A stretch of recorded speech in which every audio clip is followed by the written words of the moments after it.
பல பேருக்கு மோடி மற்றும் அமித்ஷா ஏன் எந்த விதமான தீவிரமான நடவடிக்கையும் இந்த காக்ரோச் ஜனதா பார்ட்டி அவங்களுடைய தலைவர்களோ மற்றவர்கள் மேலேயோ நடவடிக்கை ஏன் எடுக்கல அப்படின்ற கேள்வி வச்சுக்கிட்டே இருக்காங்க. அதுக்கு நான் 2-3 வீடியோலையும் சொல்லிட்டேன். அவங்கள இந்த போராட்டத்தில் ஈடுபட வச்சதே அதுக்கான மகாபாரதத்திலேருந்து கிருஷ்ணர் கதையை கூட உங்ககிட்ட ஷேர் பண்ணியிருக்கேன். இவங்களை போராட்டத்தை நடத்த விட்டதுனால தான் பல தகவல்கள் மக்களுக்கு முன்னாடி தெரிய வந்திருக்கு.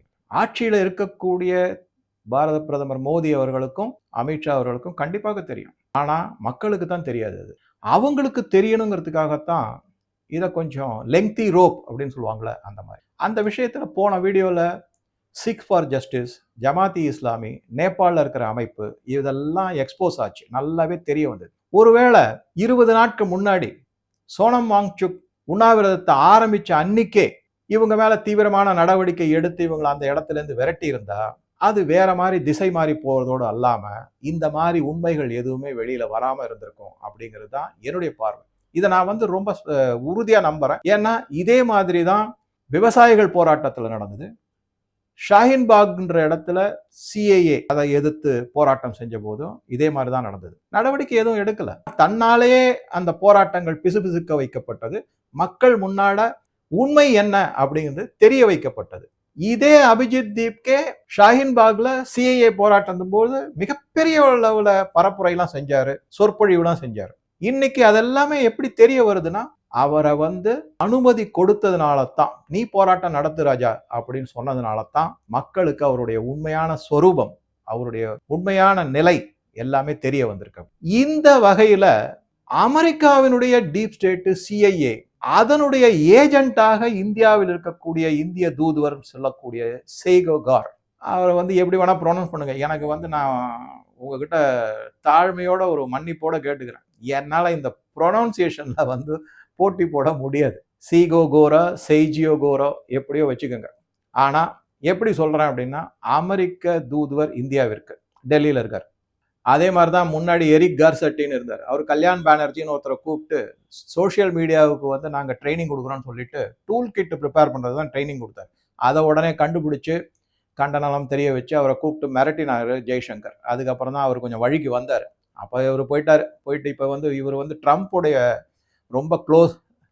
இவருக்கு எந்த விதமான குவாலிஃபிகேஷனும் கிடையாது. ட்ரம்ப்புனுடைய ரொம்ப க்ளோஸ் ஃப்ரெண்டு, தவிர சிஐஏனுடைய ஏஜென்ட், டீப் ஸ்டேட்டினுடைய ஆதரவாளர். அதனால இவரை இங்க தூதுவரா இந்தியாவுக்கு அனுப்பியிருக்காங்க. இவர் பலவிதமான தகாத செயல்கள் எல்லாம் ஈடுபட்டு தான் இருக்காரு இன்னைக்கும். ஓகே, சரி.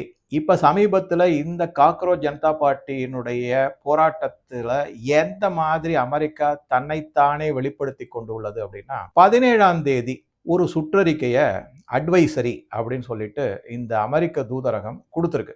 இந்த அமெரிக்க தூதரகம் 17ஆம் தேதி கொடுக்கப்பட்ட சுற்றறிக்கையில என்ன, அட்வைசரியில என்ன சொல்லியிருக்காங்கன்னா, இதுதான் ரொம்ப வேடிக்கை. ஏன்னா 20ஆம் தேதியும் 21ஆம் தேதியும் தான் பாராளுமன்றம் நோக்கி போராட்டம் ஊர்வலம் போறாங்க. அதுல அசம்பாவிதங்கள் நிகழப்போகிறது எல்லாமே. இது என்ன வேடிக்கைன்னா, அந்த அட்வைசரியில தேதி, நேரம், எந்தெந்த பாதை, எந்தெந்த மாதிரி போராட்டங்கள் முன்னெடுப்பு, எந்தெந்த மாதிரி கலவரங்கள், வன்முறைகள் வரக்கூடும் அப்படிங்கிற எல்லாம் தெள்ள தெளிவா அப்படியே எழுதியிருக்காங்க. இது மிகப்பெரிய அளவுல ஒரு விவாத பொருளாகவும் பேசு பொருளாகவும் ஆயிருக்கு. அந்த லெட்டர் எல்லாமே வந்திருக்கு, வெளியே வந்துருச்சு எல்லாமே. 17ஆம் தேதி 3 நாட்களுக்கு முன்னாடியே அமெரிக்காவுக்கு எப்படி தெரியும் அப்படிங்கிறது, எந்த ரூட்டு, எந்த மாதிரி முன்னெடுப்பு எல்லாம் தெரிஞ்சு, அதனால சந்தேகங்கள் வலுப்படுகிறது அப்படிங்கிறதான். சரி, இதுல சில விஷயங்கள் என்ன அப்படின்னா, இவங்க இந்த காக்ரோச் ஜனதா பார்ட்டியினுடைய இதை மட்டும் செய்யல. அதாவது காக்ரோச் ஜனதா பார்ட்டியினுடைய போராட்டத்தை மட்டும் குறிப்பிடாமல் விவசாயிகளும் போராட்டத்தில் ஈடுபட போறாங்க அப்படிங்கிறதையும் அதுல குறிப்பிட்டிருக்காங்க. அதெல்லாம் முன்னாடி அஜெண்டால கிடையவே கிடையாது, பின்னாலதான் வந்துச்சு. அது எப்ப வந்துச்சுன்னா, 19ஆம் தேதி அரவிந்த் கெஜ்ரிவால், ராகுல் காந்தி, அதுக்கப்புறம் கம்யூனிஸ்ட் லீடர்ஸ் இவங்க எல்லாம் சேர்ந்து முடிவு பண்ணது, கூட்டம் போறல, நம்ம எதிர்பார்த்த அளவுக்கு வரல, அதனால விவசாயிகளையும் கூப்பிடணும்னு சொல்லிட்டு ராகேஷ் திகேத் வந்தார். ராகேஷ் திகேத் இந்த விவசாயிகள் சங்கத்தினுடைய தலைவர். அதுக்கப்புறம் பஞ்சாப்ல இருந்து, ஆம் ஆத்மி பார்ட்டி தான் பஞ்சாப்ல இருக்கு, அங்க இருக்கிற விவசாயிகள் எல்லாமும் வந்தாங்க. இதுல என்னன்னா, அங்கிருந்து வந்த விவசாயிகள் தலைவர் வந்து அந்த ஹரியானாவுக்கும் டெல்லிக்கும் இருக்கிற பார்டர்ல வந்துட்ட உடனே அவங்கள பிளாக் பண்ணிட்டாங்க. அதுக்கப்புறம் அவங்க என்ன பண்ணாங்க, அவங்கள சில பேர் அரெஸ்ட் பண்ணி கூட்டு போனாங்க. அதுக்கப்புறம் அவங்க பேச்சுவார்த்தை நடந்தது.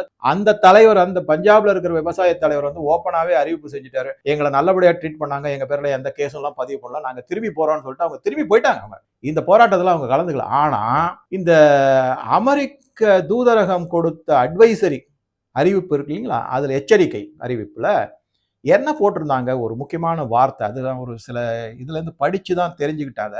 மோட்டார் சைக்கிளில் வருவார்கள் அப்படின்னு போட்டிருக்கு. எப்படி கரெக்டா நீங்க வந்து எந்த வாகனத்துல அவங்க வருவாங்கன்னு இந்த மோட்டார் சைக்கிள்ங்கிறத எடுத்து ஒருத்தர் வந்து அனலைஸ் பண்ணி போட்டிருக்காரு. நான் மிகவும் அதிகம் மதிக்கக்கூடிய ஒரு நபர், நான் இங்க அதை பேர் சொல்ல விரும்பல, ஏன்னா அது சரி வராது. நான் மிகவும் மரியாதையும் மதிக்கக்கூடிய நபருமான ஒருத்தர் அதை மட்டும் எடுத்து அனலைஸ் பண்ணி போட்டிருந்தார். டேட்டா அனாலிசிஸ் என்ன சொல்லியிருக்காரு அப்படின்னா, எப்படி குறிப்பா மோட்டார் சைக்கிள் சொல்ல முடியும் அப்படின்னா, திகையத் என்ன சொல்லியிருந்தாரு அப்படின்னா, எங்க கிட்ட டிராக்டர், ட்ரக்கு, ட்ரெய்லர் எல்லாம் ரெடியா இருக்கு டெல்லிக்கு வர்றதுக்கு அப்படின்னா சொல்லியிருந்தார். மோட்டார் சைக்கிள் நடுவில் எங்க வந்தது அப்படிங்கிற கேள்வி வரும்போது தான் பேரிகேடு வைப்பாங்கல்ல, அதை கொஞ்சம் நகர்த்தினாலே மோட்டார் சைக்கிள் உள்ள போயிடும். ஆனா ட்ரக்கும் டிராக்டரும் உள்ள போறது கஷ்டம், அதனால உத்தியை மாத்திருக்காங்க அப்படிங்கிற. அந்த உத்தியை மாத்திருக்கிறத யாரு வந்து இவங்களுக்கு அறிவுரை சொல்லியிருக்காங்கன்னா, அமெரிக்க தூதரகம் தான் அறிவுரை சொல்லியிருக்கு. அதனாலதான் அந்த மோட்டார் சைக்கிள் அவர் குறிப்பா அதுல அந்த அறிக்கையில சொல்லியிருக்காரு, எச்சரிக்கை அறிக்கையில சொல்லியிருக்காரு. இதையெல்லாம் வச்சு பார்க்கும்போது அமெரிக்கா இதன் பின்னால எவ்வளவு உறுதியா இந்த ஆட்சியை அகற்ற வேண்டும்ங்கிறத முனைப்பா இருக்காங்க அப்படிங்கிறது. அமெரிக்கா எப்பவுமே ரெண்டு முக்கியமான விஷயத்தை கையில் எடுப்பாங்க. ஒன்று வந்து இந்த கிளைமேட் சேஞ்ச் அப்படின்னு சொல்லிட்டு கையில் எடுத்துருவாங்க. இரண்டாவது வந்து எப்பவுமே அவங்களுக்கு வந்து freedom for practice of religion அப்படிங்கிற கோதால கன்வர்ஷனை கையில் எடுப்பாங்க. இப்ப கூட இந்த எஃப்சிஆர்ஏல அவங்களுக்கு மிகப்பெரிய ஒரு பிரச்சனை என்ன அப்படின்னா, அமெரிக்காவில் இருக்கிற பல செனட்டரே வந்து கடிதம் எழுதியிருக்காங்க இந்திய அரசுக்கு, இந்த எஃப்சிஆர்ஏ நீங்க கொண்டு வரக்கூடாது, சுதந்திரமாக செயல்படணும், அவங்க மதத்தை பின்பற்றுவதற்கும் மதம் மாற்றம் செய்வதற்கும் சுதந்திரம் அளிக்கப்பட வேண்டும் அப்படிங்கிற மாதிரிலாம் கடிதம். அதெல்லாம் முடியாதுட்டார். ஏன்னா இந்த எஃப்சிஆர்ஏல மிக மிக முக்கியமானது ப்ரோசல்டைசேஷன். அது அதாவது மத மாற்றம் செய்யக்கூடாது. அதை செஞ்சீங்கன்னா உங்க மேல ஆக்ஷன் எடுக்கும், உங்களுடைய என்ஜிஓனுடைய லைசன்ஸ் ரத்து செய்யப்படும் அப்படிங்கிறது அது முக்கியமான, அதுதான் முக்கியமான பாயிண்ட். அது அந்த வார்த்தை அதுல இருக்கு, மத மாற்றம் செய்யக்கூடாது அப்படிங்கிறது. நீங்க அந்த ஆக்டிவிட்டியில ஈடுபட்டால் எல்லாமே ரத்து செய்யப்படும். அதுதான் அவங்களுக்கு பெரிய பிரச்சனை. ஸோ இதை வச்சு இந்த எப்பவுமே என்ன பண்ணுவாங்கன்னா கிளைமேட் சேஞ்ச்னு சொல்லுவாங்க, உடனே அதன் மூலமாக இதுக்கு வந்து மிகப்பெரிய அளவில் நிதி உதவி செய்வாங்க. யூஎஸ் எய்டுலேருந்து நிதி வரும், ஃபோர்டு ஃபவுண்டேஷன்லேருந்து வரும், ராக்கஃபெல்லர்லேருந்து வரும், ஜார்ஜ் சோரோஸ் கொடுப்பாரு, இன்னும் பலவிதமான அமைப்புகள் இருக்கு, அவங்க எல்லாமே இதுக்கு நிதி உதவி செய்வாங்க. அது ஒண்ணு.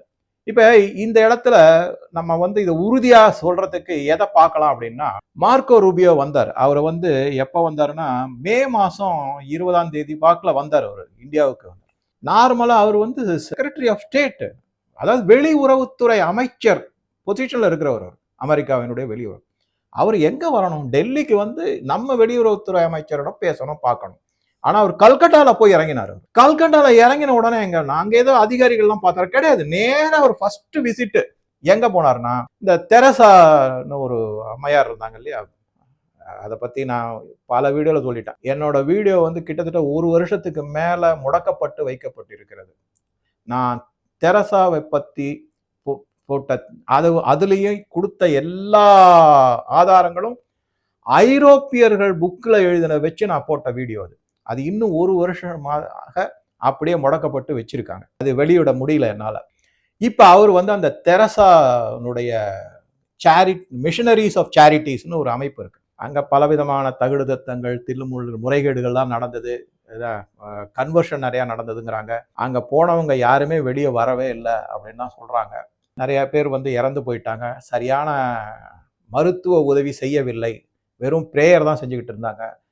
அந்த மாதிரிலாம் நிறைய முறைகேடுகள்லாம் நடந்திருக்குன்னு அங்க போய் பார்த்துருக்காரு. எதுக்காக அப்படின்னா இந்த கன்வர்ஷனை பத்தி டிஸ்கஸ் பண்றதுக்கும், இந்த எஃப்சிஆர்ஏ எப்படியாவது தடுத்து நிறுத்துவதற்கு ஏதாவது போராட்டமோ இல்லை ஏதோ ஒரு அறிவிப்போ ஏதோ ஒரு இது செய்யறதுக்காகவும் அங்க போய் பார்த்துட்டு வந்திருக்காரு அப்படிங்கிறதான்.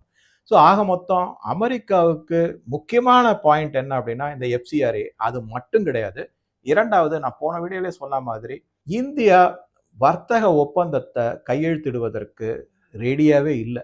ஏன்னா அமெரிக்கா போடக்கூடிய சில கண்டிஷன்ஸ் இந்தியாவுக்கு ஒத்து வராது. அது இந்திய விவசாயிகளுக்கு மிகப்பெரிய அளவில் பாதிப்பை உண்டாக்குங்கிறதுனால போட மாட்டேன்னு சொல்லிக்கிட்டு இருக்கோம். அது ஒரு பாயிண்ட்டு.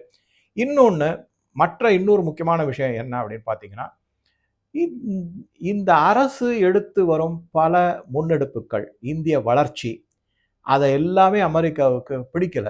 அதோட இல்லாம ஈரான் போர்ல அமெரிக்கா இந்தியாவை பலவிதமான கட்டுப்பாடுகளை விதிக்குது. நீங்க இங்க இது பண்ணணும், இதுல போர்ல நீங்க பங்கெடுத்து அமெரிக்காவுக்கு ஆதரவா இருக்கணும் அப்படிங்கிற மாதிரிலாம். அதுக்கு இந்தியா நாங்க எங்க நாட்டினுடைய நலன் சார்ந்துதான் இருப்போம் அப்படிங்கிறது. அதே மாதிரி ரஷ்யா கிட்ட இருந்து நீங்க எண்ணெய் வாங்கக்கூடாதுன்னு சொல்லிட்டு அதுக்காகத்தான் இப்ப சமீபத்துல இந்திய மருந்து பொருட்கள் ஜெனரிக்ஸ்னு சொல்லுவாங்க, கிட்டத்தட்ட ஒரு 30 to 40 பில்லியன் டாலர் வரைக்கும் இந்தியா மருந்து அமெரிக்காவுக்கு ஏற்றுமதி செய்கிறாங்க. அதில் இப்போ முதல்ல ஒரு வருடத்திற்கு 0%, அடுத்த வருடம் 100% வரி விதிப்பு, அதுக்கு அடுத்த வருடத்திலேருந்து 200% வரி விதிப்புன்னு. அதுக்குள்ள ட்ரம்ப் இருக்க மாட்டார், அவர் பதவிக்காலம் முடிஞ்சு விடும் அப்படிங்கிறதான். ஸோ இந்த மாதிரி பலவிதமான சங்கடங்கள்லாம், ரஷ்யாவிலேருந்து ஆயில் வாங்கக்கூடாது, அதை வாங்கினாக்க நான் இந்த மாதிரி டாரிஃப் போடுவேன் அப்படின்னு சொல்லிட்டு ட்ரம்ப் அறிவிச்சிருக்காரு. ட்ரம்ப்போட பாரத பிரதமர் மோடி ஒத்து போகிறது கிடையாது.